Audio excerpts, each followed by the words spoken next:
We are looking at Spring Creek off of Graff Street, and this is an example of a very sinuous small stream.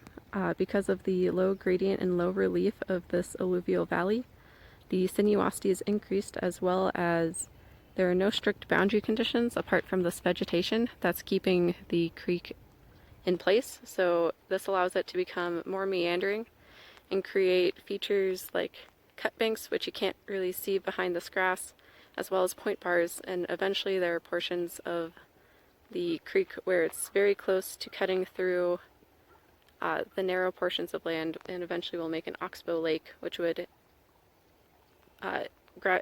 eventually decrease the sinuosity once it does that. The timescale of this creek is probably more recent because it is in a residential area, so it's probably been engineered more recently. The slope that allows this stream to be very meandering is also something that decreases Manning's equation because it is a function of slope, hydraulic radius, and the roughness coefficient. The sediment is visible to be kind of finer sediment as well as small rocks.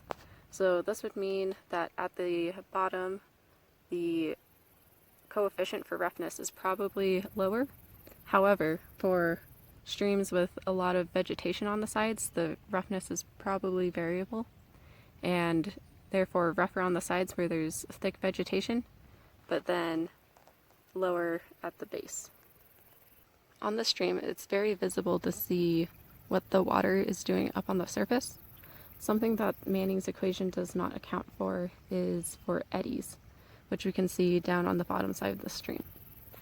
It also does not account for tranquil flow, which in this case, for being a smaller stream, the tranquil flow would probably be less than 1.